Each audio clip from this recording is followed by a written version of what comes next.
20 seconds.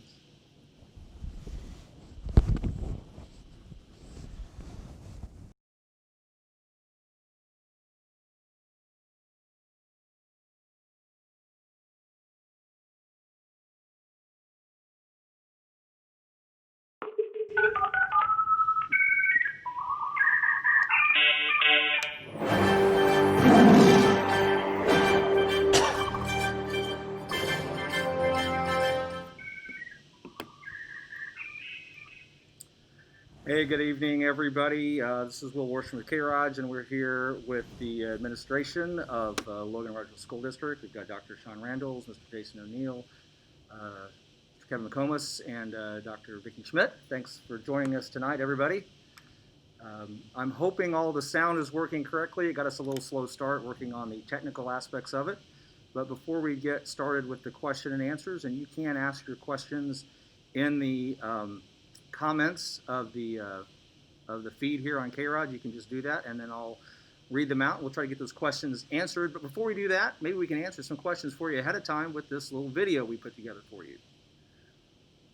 As we get back to school next week, there's several things we wanted to talk to you about, and the first one is masks. Every student will receive a mask, and they are required when you enter the school. Signs are posted on the doors. We have an electronic form set up for each faculty and staff member to perform their own wellness check each day and then log their own information. I'm going to take a temperature here. It's also important to note that we are asking all faculty, staff, students entering the building to maintain 6-foot physical distancing. Of course, I'm going to have to get a little closer here. Take your temperature. All right. We're also asking each person entering the building to either immediately wash their hands or use hand sanitizer upon entering the building. In order to reduce high touch point, we felt it was important that we eliminate water fountains and replace them with water bottle filling stations. We encourage all children to bring their own water bottle and refill them frequently. This is our C3 machine. We clean bathrooms with these. We do the stalls, the floors, we deep scrub, we deep clean everything. We can use 3 different types of cleaner and disinfectant. This is our cleaning carts that we use every night, nightly cleaning.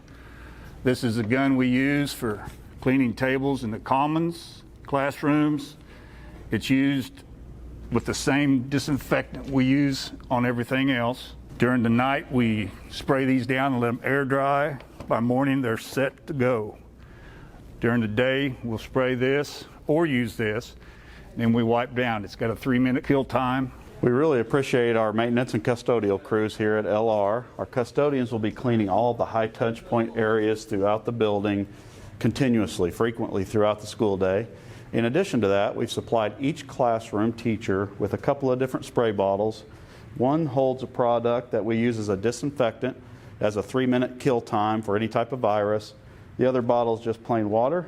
We don't have to use the water, but we plan to spray down desks and high touch points in the classroom throughout the day, and then they'll rinse with water and use this microfiber cloth just so we can kind of do our best to keep everything clean over and over as students come in and out of classrooms.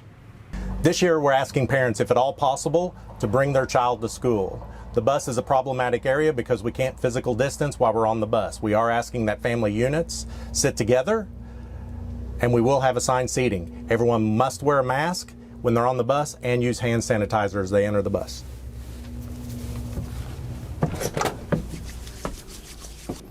We will have extra masks available if a student happens to forget their mask. And in between each route, the bus drivers will be cleaning the bus and spraying them down with this pump sprayer that uses the same materials that we use on all the hard surfaces in the classroom.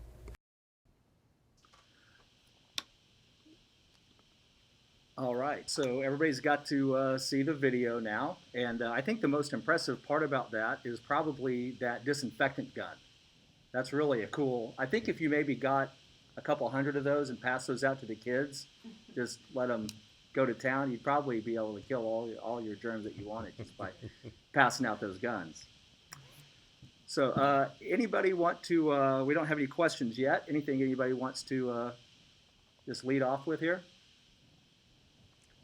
Well, I might just say I appreciate the opportunity to speak to our community through K-ROG.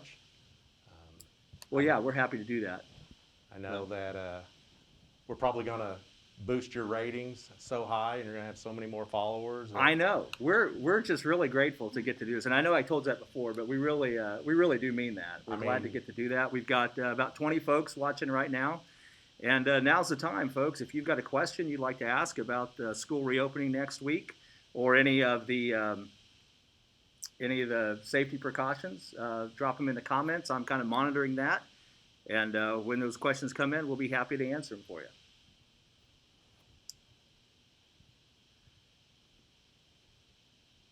So far, we must have done a great job, because I'm not seeing a lot of questions coming in. Well, maybe we did. The survey results came back from the parents, and the last question on the survey that we asked had something to do with communication, like how satisfied are you with the frequency and the quality of the communication through the closure last spring and during the summer. And 91% of the responders said that they were either very satisfied or satisfied. So maybe we did such a good job, there's no more questions to be answered. We're just waiting until we have to pivot and go in a different direction. Yeah, and we actually do have a question that came in kind of on that point. The question is, at what point are you requiring a COVID test for children?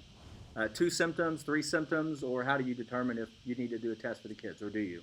Well, unfortunately, that is out of our hands. That is totally in the hands of the health department, and we have 3 health departments in our district. So depending on where you live, whether it's Christian, Webster, or Greene County, the health department and or your primary health care physician will dictate when you need a test.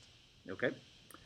Another question, what factors determine movement within the colored level system? And you might explain what that system is. Well, that is a great question, because we try to keep it pretty simple, and green means go. We're traditional school. I don't know if we'll ever get back to just traditional school. I hope we do. Yellow, we're in a little bit of a caution phase. Red, we kind of need to stop and pause a little bit, and we're going to have to implement some alternative methods of instruction. And then we kind of treated it as code blue. We're going home, K-12, and completely alternative methods of instruction and just essential workers. I know that doesn't line up with Homeland Security colors, but we didn't want to get confusing, and we wanted to keep it pretty simple. The trigger points that would force us or guide us into one level or another, they're a little ambiguous. We intentionally made them a little ambiguous because if we would have put a percentage, say when we hit 70% attendance, we're going to level red. Well, that may be different from week to week, and we may be different from building to building. So we left it kind of open to if the number of students that are missing school won't allow us to continue to have school, or probably the number of teachers that are on a quarantine for some reason, and we can't find enough adults to properly supervise and substitutes, then that might be a trigger as well. And of course, the health department could trigger us as well and tell us when they say we go home. All right. Next question, a couple of questions here maybe. At the middle school, are the arrows going to be repainted for the 8th grade drop-off at the back of the building? I don't know that that's necessarily a COVID question, but you know what? Let's prioritize things this year, and that is, to me, a very low-level priority. And if they're already asking about the arrows, that means they probably have an 8th grader. And so they've been there, done that. So we'll get around to it, but thank you for pointing that out, and we'll pass that along to our maintenance and see if we can't get those arrows painted. All right, I'm going to try to filter a little bit the questions that look like they're on similar topics now at this point, and so we're not asking maybe the same question a couple different times.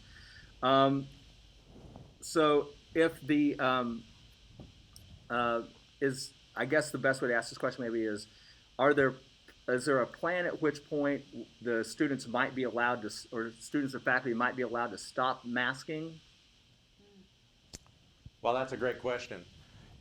You know Fauci, yeah, our lead epidemiologist, way back in March, he was not advocating for masks, correct? Mm-hmm. Well, look what's happened in the 3, 4, 5 months and what we've learned.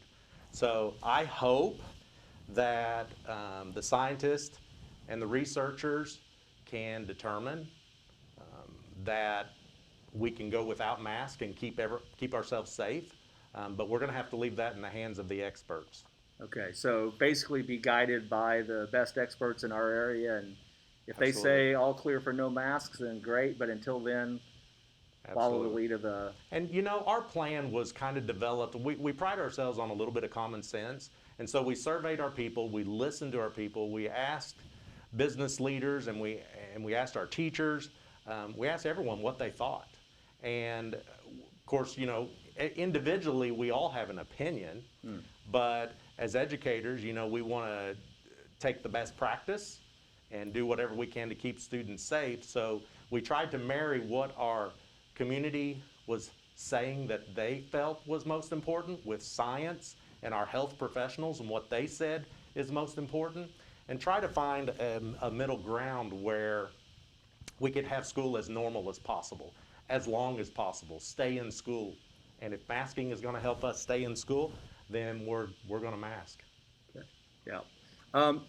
Explain real quick so I can get to this question. What's the cohort method of managing the students? Well, cohort is a term that, it's been an educational term, but it's also a term that our health professionals have used. They've told us if you can keep kids in student groups, you know, Mrs. Schmidt's kindergarten classroom, that's her cohort. That teacher and those 20 kids, that is a cohort. And so if we can keep those kids together, and if there happens to be a case that pops up in that one classroom, that student group, then the entire kindergarten or the entire primary school does not have to shut down. Only that student group, because we can account for their whereabouts. They wore a mask when they came in. Maybe all those kids were dropped off by their parents, so they didn't ride a bus. So the bus doesn't have to be quarantined. They ate breakfast in the classroom. They stayed in the classroom. They went outside for PE. The music teacher pushed in. The art teacher pushed in. They may have went and got their lunch trays and ate back in their classroom. So they did not cross-contaminate or intermingle with other kids. And so that cohort, that one little student group of teacher and 20 kids, are the only ones that would have to quarantine. And that was in partnership with the health department developing those guidelines. Now, at what point during the school day, because I know everybody wears a mask into the building, are the students allowed to remove their masks at any time? And it may depend on grade level too, I don't know. It does, it depends on grade level, and you guys jump in any time. That's the cohorting aspect. When we are able to cohort, we are going to allow students, once they're in their classroom, to take off their masks. That is also based on some of the guidance that we received from the American Pediatrics Association, saying that kids, if they could have more of a normal school, that the likelihood of them getting sick and, heaven forbid, you know, very ill or even dying from this, the mortality rate is low enough that they feel the risk outweigh the benefits. And so, yes, if we can get them into their cohort, we're going to allow them to take their masks off. Now, kids that change classes, say 6th grade and above, the secondary level, they're cross-contaminating, intermingling all the time. So more than likely, they're going to have their masks on all day long. There may be a situation where maybe an upper level creative writing class only has 9 kids in it, and if they can completely spread out or that teacher can take them outside, then they can take their masks off and have a break. So speaking of that, in those areas where kids are taking the masks off, how does social distancing work within those cohorts? Well, physical distancing, we like to use the term physical distance because we want kids to be social. Sure. Yeah. And that doesn't really jive with the CDC. CDC uses the term social distancing.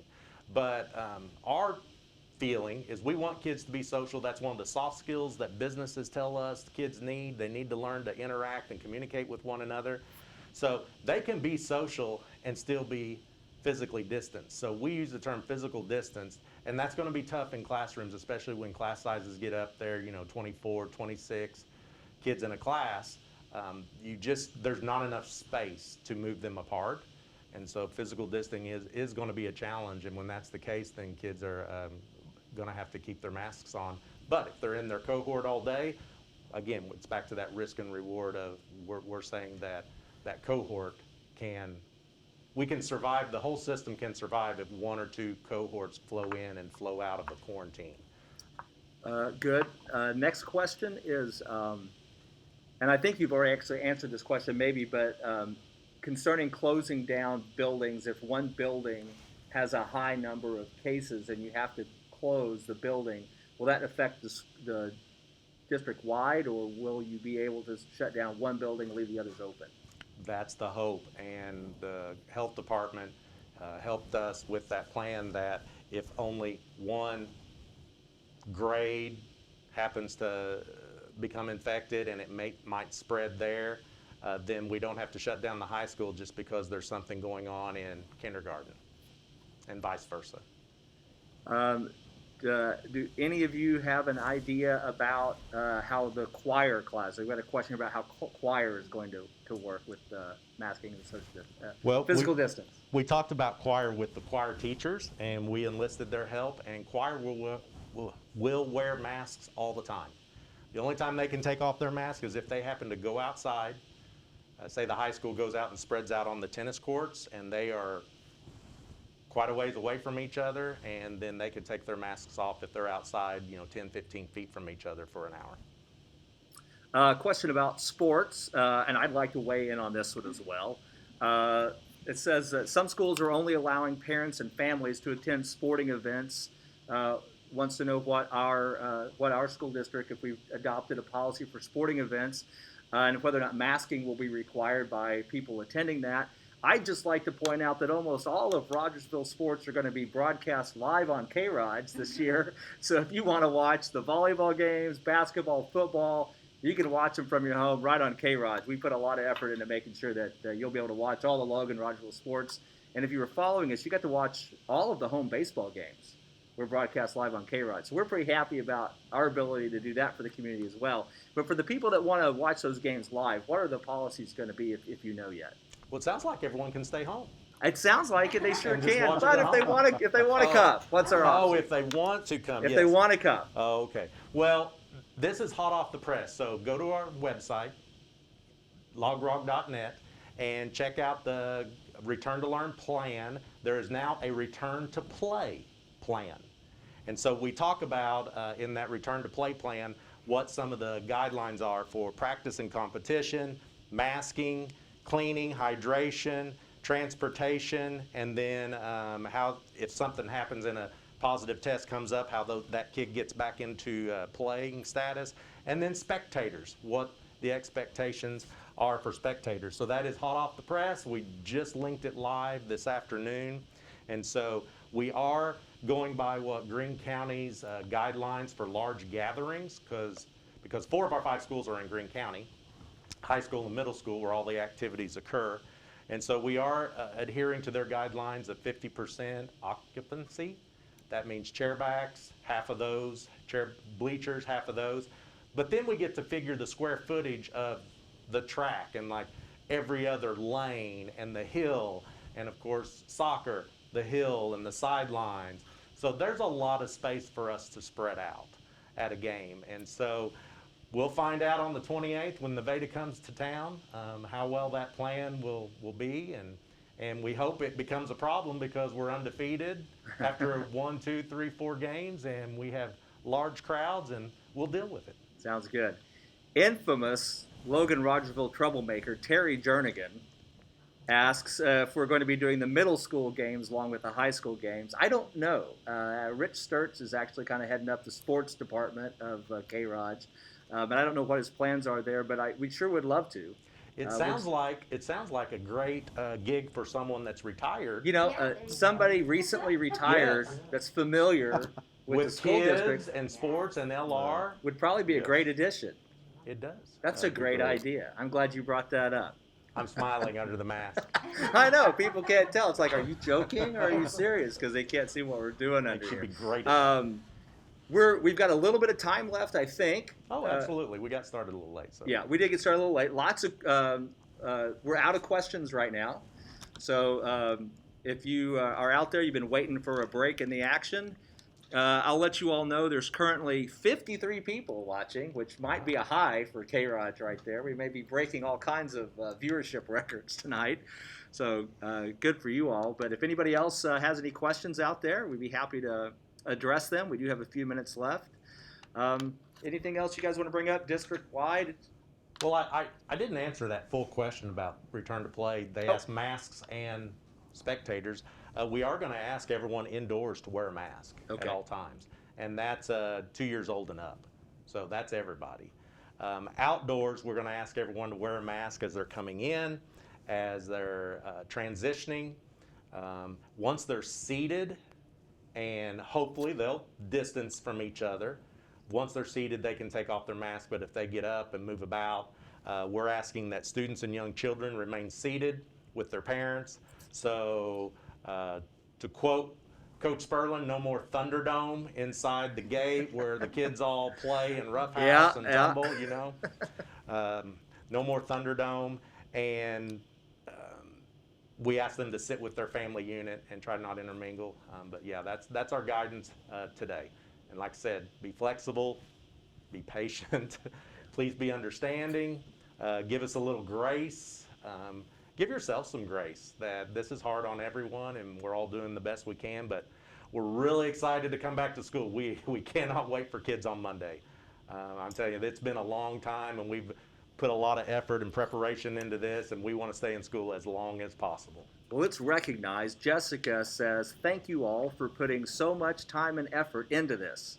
We're lucky to have people who care so much about our kiddos. So people see what you're doing and they appreciate it. And so I'll thank you as well. Thank you for what you're doing here. I've got one left in high school, and he gets to drive at the end of October. So my days of that will be great. Dropping kids off is soon to be done. Well, and you said the thank you. We want to thank also, we have an amazing Board of Education that is so supportive, very thoughtful and intentional in the what they share with us, and our Chamber of Commerce has partnered with us to try to put hot spots out there in our community, not just for when we go to home Sunday, but you know, we're one-to-one in a lot of grade levels. Kids could access the internet, and then just our input from our community, everyone that responded to our surveys. We're just so blessed to be in such a supportive community. I just can't say enough about the community support. Got another question came in from Sarah Jones. If my child is quarantined from one school, will her siblings at different schools be required to quarantine also? That is a great question, and that is why we have Nurse Fitzpatrick as the liaison with the health departments. She has gone through the Johns Hopkins training on contact tracing. She's also gone through the Greene County Health Department. All the nurses have Greene County Health Department requirements of contact tracing. And so she is our go-to expert. And with things changing so fast, you might look at the Return to Learn plan. We actually updated quite a bit in the Return to Learn plan from things that have just changed in the last 7 to 10 days. And I was actually looking through the frequently asked questions before we came on tonight, and there's some things we need to update there that have changed. So individual questions such as that, we're going to refer to Nurse Fitzpatrick because she can call the epidemiologist, and we do have one person that we're supposed to contact first, but we have several of them on speed dial.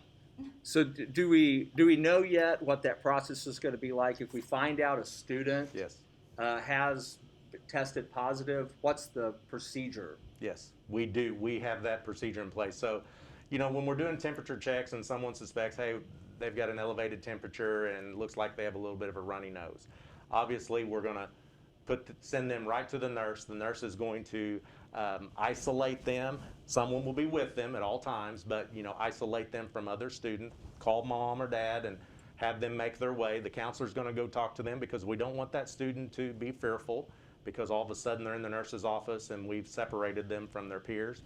And then we're going to walk those steps with the parent to go get them tested.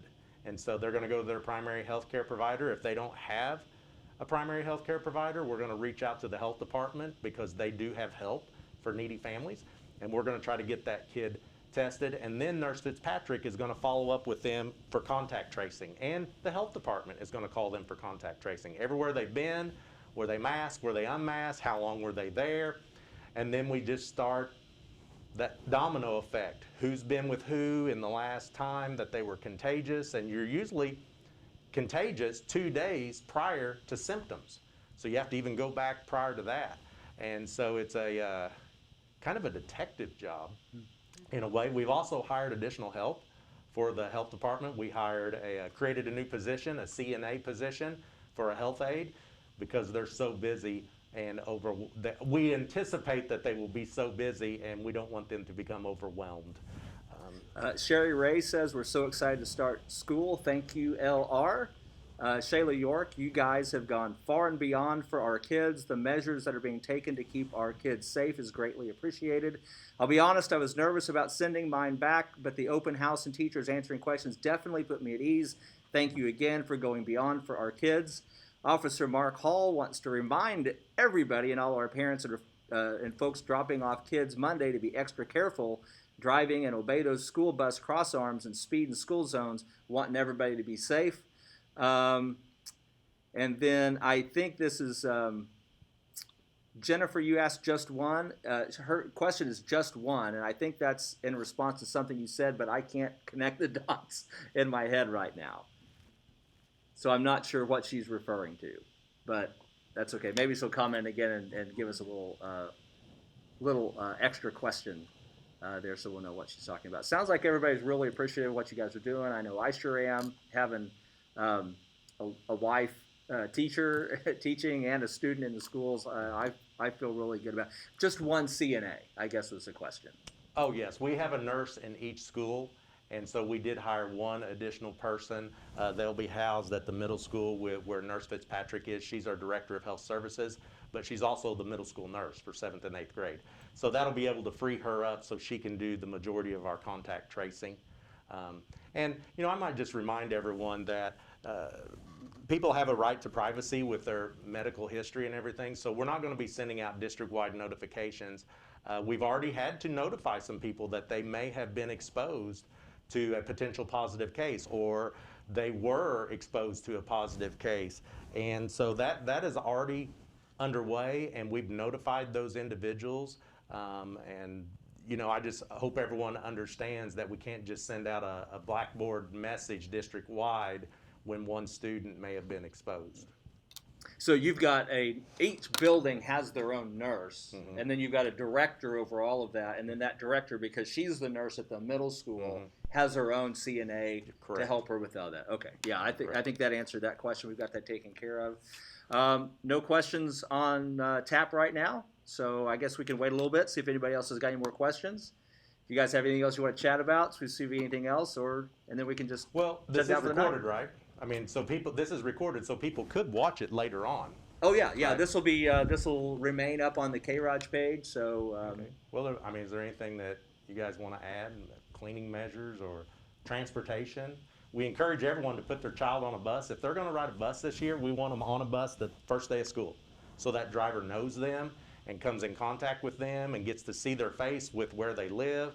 And then kindergarten parents can still come to school, meet the bus there, and videotape their child getting off the bus and going into the school. It's unfortunate we didn't get to have a day in K last spring, and that's not only great for kids, that's great for parents. And so we just wish we could have held that day, but we just couldn't. And so I know there's a little more anxiety with kindergarten parents because they did not have that opportunity to meet with all of us last spring. And so everyone's got to wear a mask on the bus. Everyone has an assigned seat. They got to sit with their family unit. They'll load back to front. The drivers are going to be cleaning in between every route. And you got to hand sanitize when you get on. Yeah, and Darren Ashley jumped in here to say, please be patient as the drivers and everyone follows those safety measures traveling to and from school. It's going to take extra time to load and unload the kids because of the safety precautions being taken. But the drivers and buses, they're ready to go. So good on that. And we encourage everyone to bring their kids to school if at all possible, because a bus is problematic. I mean, we can't physically distance on a bus.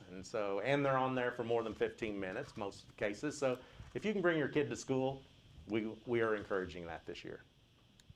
All right. Well, I think we're kind of winding down here a little bit, but Anything else you guys want to add before we go? I'd like to thank not only our community for the support, but our employees. We have about 340 employees in the school district, and we've not received one single negative comment or complaint from any employees, and that's unheard of with 300 plus employees. So I credit them and their attitude. They really want to serve kids, and so we've asked them to implement additional cleaning procedures in the classrooms at the high touch points, like Dr. Randall said, on school buses, and they haven't balked a bit. They want to keep kids safe, and they want to get kids in here and have school, and so we appreciate them and their efforts and their attitude. They're really going to be what causes us to have a good school year. Well, in the training that they've done this summer, we've developed a remote learning team, and 6 through 12 have gone through designing and delivering online instruction, and so I mean they have gone above and beyond to get ready. That they really have. I mean, I think most of your viewers would agree that we have phenomenal teachers. We have incredible leadership in our building. We have people that want to do what's best so that we can have school. And we put in a lot of time and effort to make that happen. So, very proud. Yeah, and we didn't rush into it either. We want it to be quality because we have a standard of excellence, and we want it to be quality. And there's a lot of people that I would hate to start naming people because I'd miss someone. Sure. But there's a lot of people that have put in a lot of effort and energy, and that's going to continue with the PD learning opportunities that are coming up. So just in case we do have to pivot and shift to an alternative method of instruction, we'll be ready. And then this time next year, we definitely will be better off. Quick question, is there going to be any instruction to help the students know how to wear their masks properly? Apparently, there's some observation maybe at the open house, some of the high school students maybe didn't know how to get that mask on there, of all things. You know, on the Return to Learn plan, there is a link to how to properly wear their mask, and all the teachers are going to be helping the kids, you know, how to take it on and take it off. They've bought lanyards, and so the lanyards are clipped on so they don't fall on the floor, they don't get mixed up with their classmates. So yeah, the teachers and administrators have a plan to help those kids, but high school kids, not doing what they're supposed to do. I know, right? Oh, well, I won't even blame them because I can't tell you how many people I've seen walking around like this. Yeah. Yes. This doesn't do you any good, does it? No. Greene County Health Department says that will get your entire room sent home. Yeah, so we want the whole face covered, nose and mouth all the time. Well, thanks everybody for doing this. I really appreciate it. I think the community appreciate it. Thanks for being here, and wave goodbye, I guess. Thank you. The old Appreciate newlywed you all. game. We'll do that. Thank you.